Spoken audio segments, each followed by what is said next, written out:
박근혜 대통령을 살려내려면 어떻게 해야 할 것인가? 조국을 구속하고 문재인을 퇴진시켜야 하며, 탄핵은 원천 무효이며 인민재판이고 마녀 사냥이다. 배신의 정치를 끝장내야 한다는 대원칙이 성립되어야 합니다. 윤칼세 정치학교 국가 중심 세력 총연합이 공동 주최하는 31번째 토크 콘서트가 11월 9일 토요일 오후 5시 대구 영남일보 지하 2층 대강당에서 열립니다. 여러분, 분노하는 국민이어야만 우리가 민주주의와 국가 번영을 이룰 수가 있습니다. 걸어오실 힘만 있으시면 전국의 우파 국민 모두가 참석해 주시기 바랍니다. 입장은 무료입니다. 여러분의 도서 구매로 윤칼세 TV 그리고 시민단체 국가 중심 세력 총연합이 운영됩니다.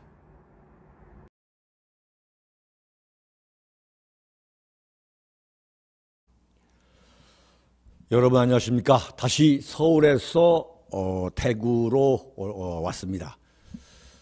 대구 지하철 1호선 방촌역 4번 출구. 방금 방송을 시작하기 전에 미국 시카고에서 살고 계시는 1981년에 이민을 가셨다고 하시는 그 여성분, 박근혜 대통령하고 같은 연배라고 하시는 분이 찾아오셨어요. 88세의 남자 노인분이신데 6.25 때 참전하셔가지고 머리에 부상을 입으신 그 상처가 그대로 있으신 분하고 함께 동행해 오셨습니다. 미국 시카고에서 윤창중이가 이 대구 방촌역 4번 출구에서 참 고군분투하고 있는 그 모습을 보시기 위해서 찾아오셨다고 합니다.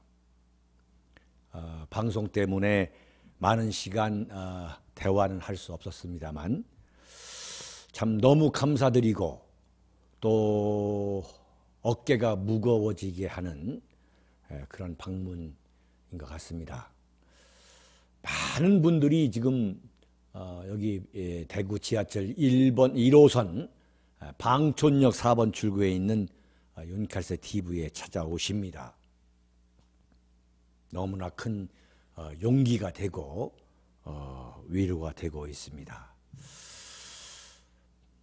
더욱 겸손한 자세로 그리고 용기와 애국심을 갖고 여러분과 함께하는 그런 윤창중이가 되도록 하겠습니다.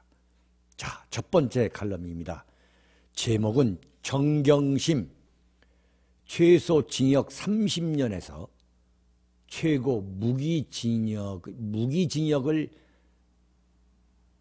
받지 않겠느냐. 그러면 조국은 어떻게 될 것이냐. 두 번째는 변절의 규제 손학규의 촌철살인. 여러분 손학규가 어떤 분인 줄 아시죠? 그 손학규가 유승민을 전형적인 기회주의자라고 했다. 이 두 가지 칼럼을 해보도록 하겠습니다. 자, 검찰이 조국의 아내 정경심에게 그 구속영장을 청구했는데 그 구속영장 청구를 어떻게 봐야 하느냐? 한마디로 말하면 역사적이고 극적인 반전이 바로 이런 거 아니겠는가라는 그런 탄성을 지르게 하는 사건입니다. 검찰이 조국이라는 그야말로 우리가 모를 뻔하고 넘어가 까마득하게 그야말로 깜짝 완전히 사기당한, 영원히 사기당할 뻔했던 그 조국의 아내 정경심에게 검찰이 구속영장을 발부한 이 사건, 이건 완전히 역사적이고 극적인 반전이다, 이렇게 보지 않을 수 없는 거죠. 그 내용을 보면은 이 조국이가 청와대 민정수석에 앉아가지고 박근혜 대통령과 그 주변 세력을 적폐 세력이라고 규정하고 난도질했던, 그 박근혜 대통령 정권에 참여했던 그 세력 전부를 말할 것도 없고, 박근혜 대통령과 그 최서원의 그 두 분을 겨냥해서 조국이가 완장을 차고 치렀던 그 적폐청산이란 이름의 정치 보복극, 그 피비린내가 나는 그 정치 보복극의 부메랑이 다른 사람도 아니고 바로 그 적폐청산이라는 정치 참극을 진두지휘했던 총사령관 조국 자신으로 날아 들어오는, 부메랑이 되어서 이 날아 들어오는 그런 순간이다. 야, 참 이걸 두고 사필 규정이라고 하지 않을 수 없는 거죠. 불과 몇 년 만에, 그러니까 박근혜 대통령과 최서원에 관한 그 모든 정치 보복극이 일단락이라고 될까, 일단락 됐다고 할까, 아니면 제1막이 매듭을 지었다고 봐야 되겠죠. 그러자마자 조국이가 법무장관으로 가면서 승승장구할 줄 알았는데, 그리고 그런 자가 대한민국의 대통령이 될 수 있는 그 대선 후보까지 올라갈 것으로 본인도 아마 그렇게 생각을 했을 거예요. 야, 이게 대한민국이 완전히 나의 사기극에 넘어가는구나. 그런데 여기에서 그 조국과 그 조국 일가족의 위선극, 그 사기극이 남김없이 밝혀졌는데, 그 사기극의 일부분이 바로 자기 아내 정경심에 대한 검찰의 그 구속영장에 고스란히 들어있는 거예요. 그러니까 박근혜 대통령과 최서원 씨에게 그 조국이가 박영수 특검에서 윤석열 수사팀장을 통해서 가해졌던 그 정치보복용의 그 죄목들이 그 고스란히 바로 자신의 아내 정경심에게 그대로 적용됐다. 물론 죄목은 다르지만은 꼼짝달싹할 수 없게끔 윤석열이가 구속영장을 청구한 이 사건. 야, 이거야말로 역사적이고 극적인, 참 보기 어려운 대반전이구나라는 저는 탄성을 질렀습니다. 그러니까 윤석열이가 도저히 이 판사가 영장을 기각할 수 없도록, 아무리 골수 좌익 판사라고 해도 도저히 빠져나갈 수 없게 만든 영장이다.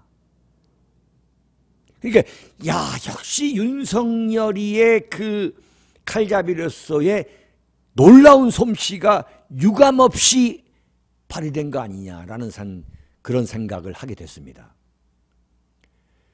만약에 그럼에도 불구하고 정말 뼛속까지 이 골수 좌익인 판사가 이번에 또 조국 동생에 이어서 정경심의에 대한 구속영장을 만약에 그럴 일 없지만 기각을 한다면 이건 정말 쓴맛을 반드시 보여줘야 하죠. 국민의 이름으로 쓴맛을 보여줘야 할 겁니다. 정경심의 10가지 죄목이란 건데 10가지입니다. 무려 세 항목이에요. 입시 비리, 그 다음에 사모펀드 비리, 그 다음에 증거인멸, 증거인멸을 했다고까지 10가지 이 제목을 넣었습니다. 그러니까 판사가 증거인멸의 가능성이 없다 이렇게 할 것에 대비해서도 완전히 이 자물쇠를 채운 건데, 이 10가지 죄목을 보면은 이 정경심이가 만약에 10가지 범죄를 다 합해 형을 받는다면 최소 30년형에서 최고 무기징역까지도 충분히 받을 수 있다라고 저는 봅니다. 자, 왜 그런가를 제가 설명해 보겠습니다. 그 정경심의 10가지 죄목이 뭐냐면 입시 비리와 관련해 가지고 업무 방해, 위계 공무 집행 방해, 허위 작성 공문서 행사, 위조 사문서 행사, 보조금 관리법 위반입니다. 이게 지금 이것만 다 해도 징역 10년 이상 충분히 받을 수 있는 거예요. 그 다음에 사모펀드 비리와 관련해 가지고 업무상 횡령, 자본시장법 위반, 이게 지금 엄청난 이야기입니다. 이게 허위신고 미공개 정보 이용입니다. 구체적으로 범죄 수익 은닉법 위반. 그러니까 완전히 이건 사기를 쳐가지고 그 수익까지도 은닉했다는. 자, 마지막으로 증거인멸과 관련해 가지고 증거 위조 교사, 증거 은닉 교사 모두 10가지입니다. 유시민이가 그랬죠. 단 한 가지도 법을 어긴 게 없다. 유시민의 도덕성, 도덕성을 말하기 전에 유시민이가 어떤 인간인가를 그대로 보여주는 거죠. 또 그뿐만 아니라 이번 조국 사태 때에 그 서초동 여의도 앞에서 집회했던 그 인간들이 과연 어떤 인간이냐. 대한민국 국민으로서 마땅히 가져야 될 보편적 상식, 보편적 도덕관조차 없는, 정말 대한민국 하늘 아래에서 함께 호흡할 수 없는 인간이죠. 한마디로 말하면. 자, 이 10가지 범죄와 함께 지금 투기자본감시센터라고 제가 지난번에 강조했던 그야말로 좌파이지만은 정말 대단히 높은 수준의 전문성, 경제 분야에 관한 전문성, 경제 범죄에 관한 것은 물론이죠.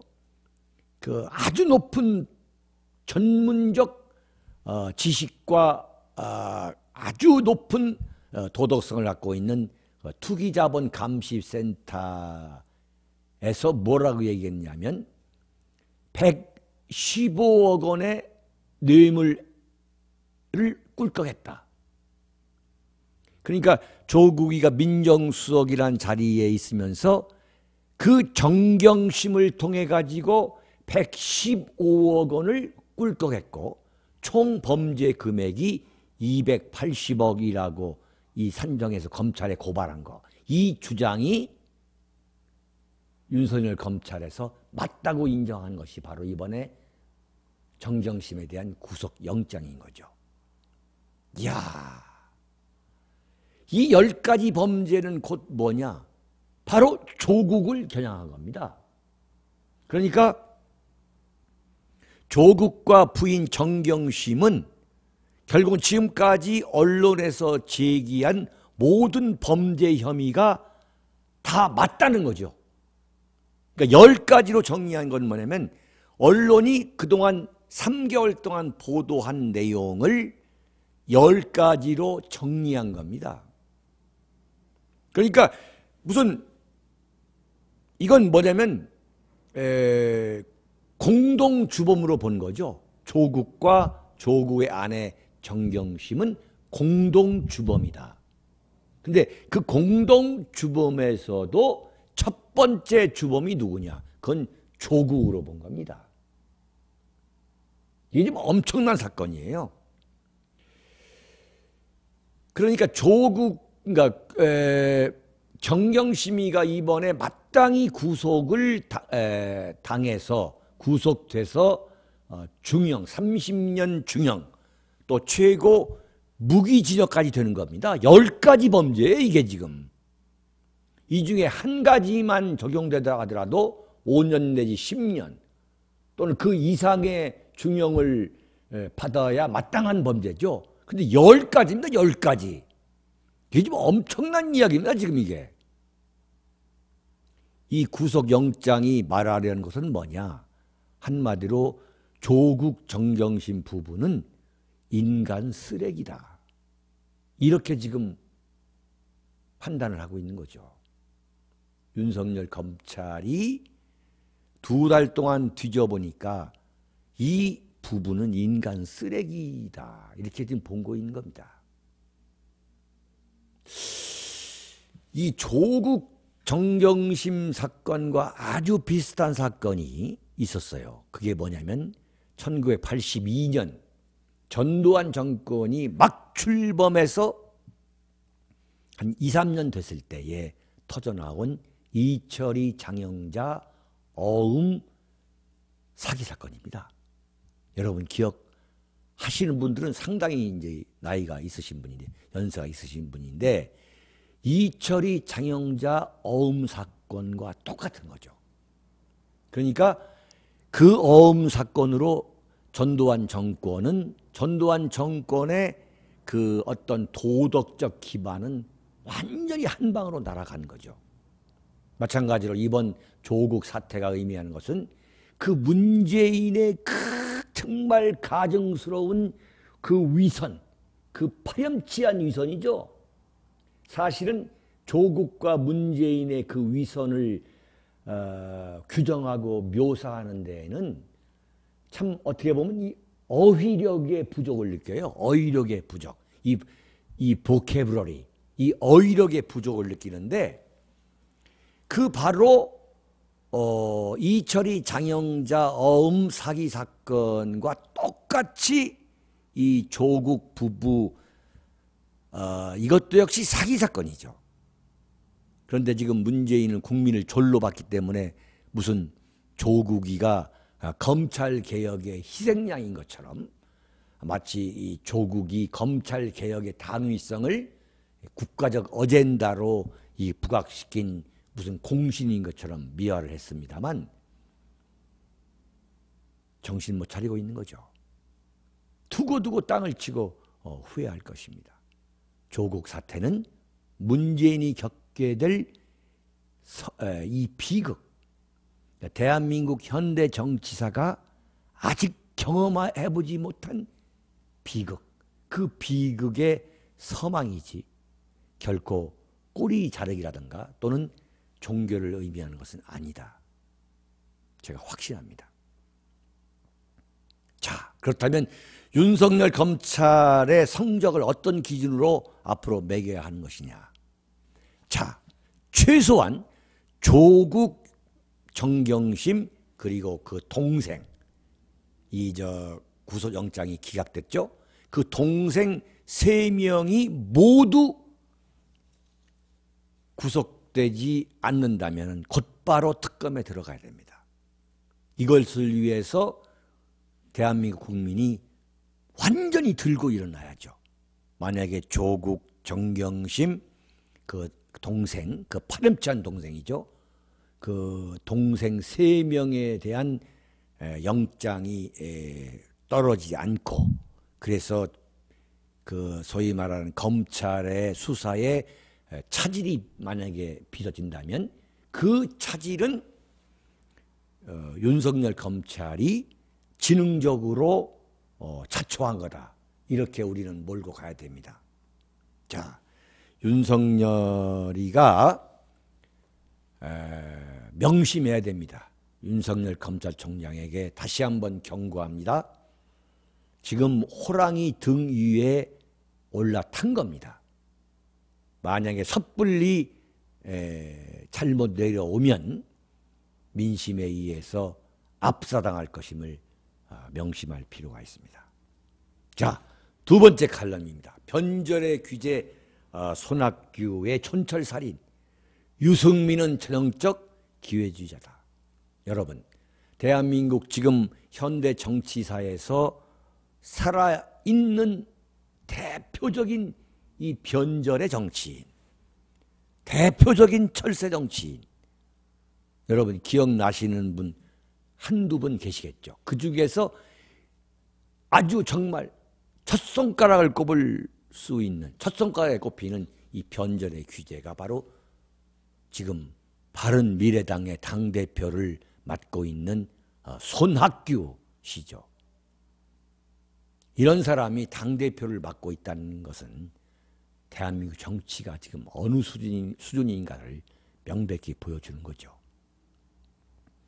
그 손학규 씨가, 유승민이가, 자유한국당 황교안이가 탄핵을 인정하면 자유한국당과 합당하는 거, 통합하는 거, 통합하겠다. 그 논의를 시작하겠다고 하는 그 인터뷰를 지금 해대고 있죠. 지금 뭐 중앙일보, 조선일보가 앞다투어 그것을 지금 인터뷰를 하고 있는데, 그 손학규가 유승민을 뭐라고 얘기했느냐. 이런 위선이 어디 있느냐.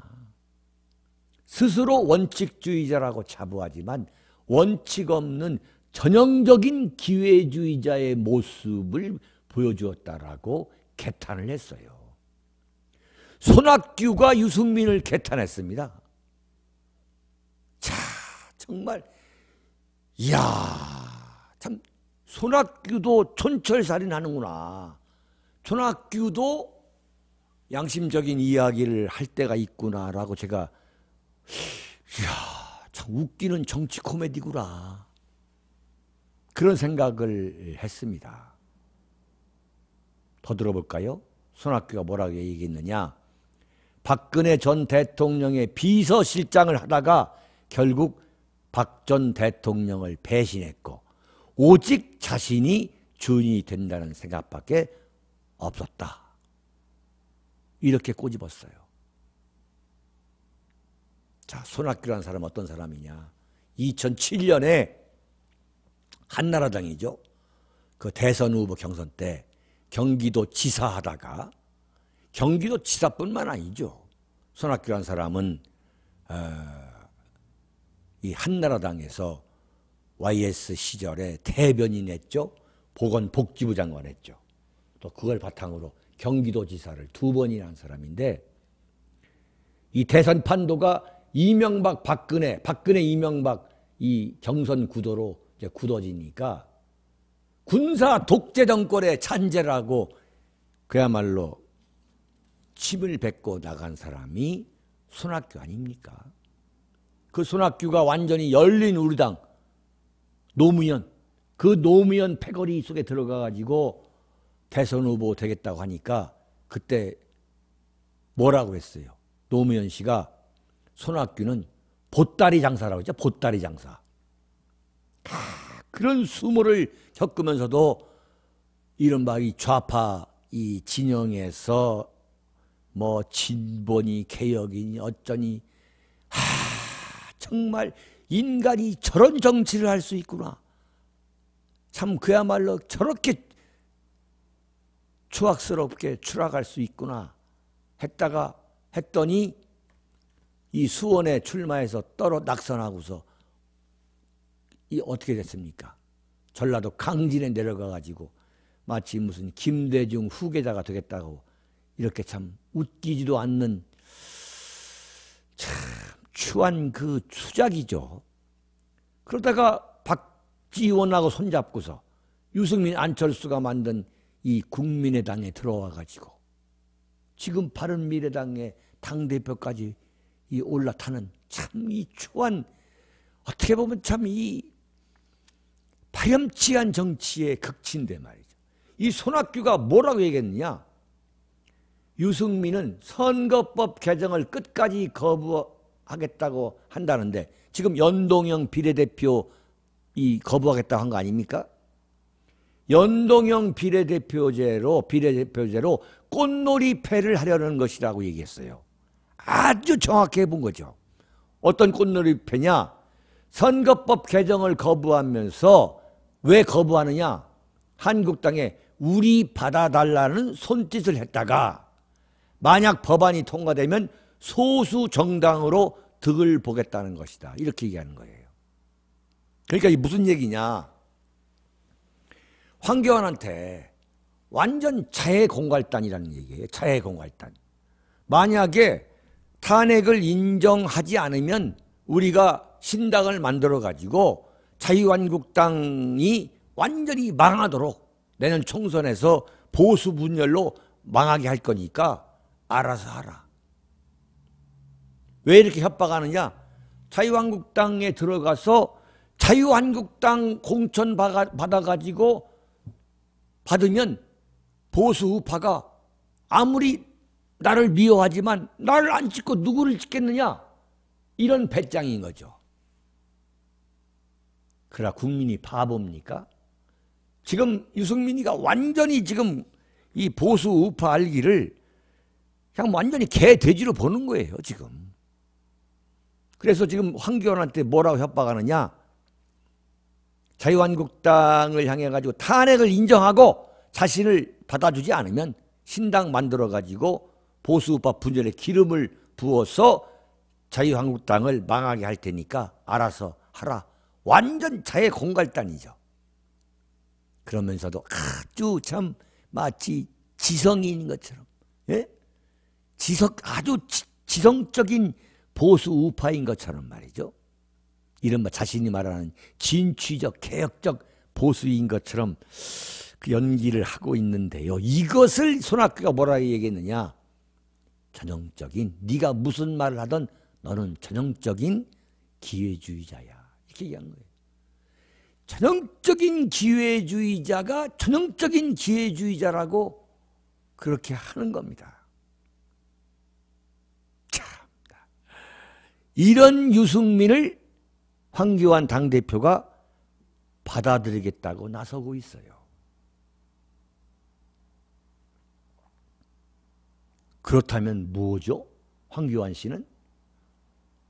황교안이야말로 유승민을 뺨치는 기회주의자가 아니면 과연 무엇이겠습니까? 한번 보세요.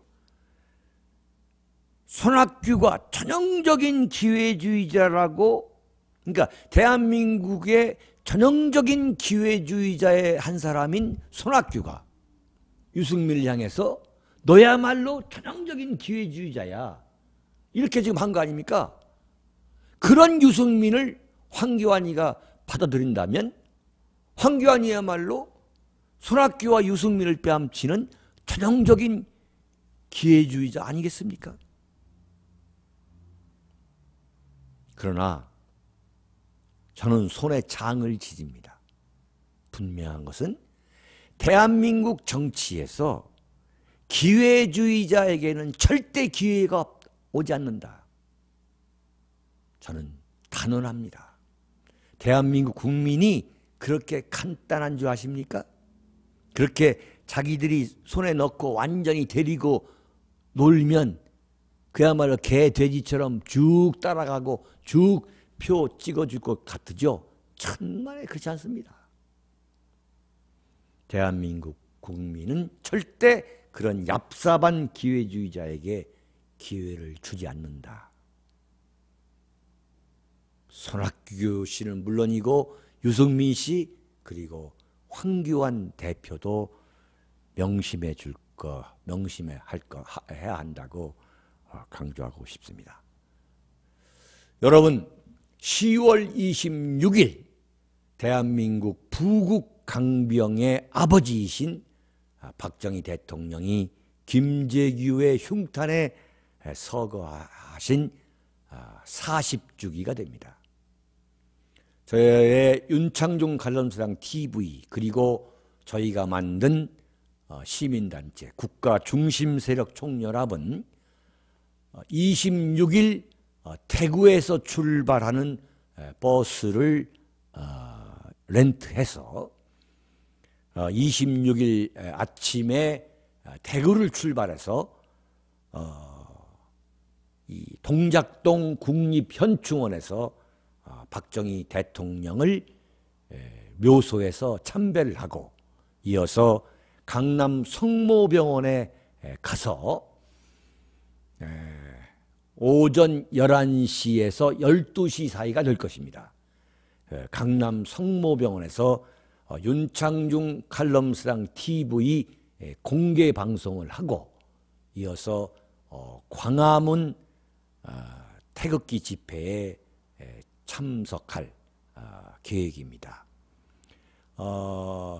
영남권에서 대구를 거쳐서 출발하실 의향이 있으신 분은 국가중심세력총연합으로 연락을 바라시고 그 전화번호는 010-8881-4649로 문의해 주시면 자세히 안내해 드리도록 하겠습니다.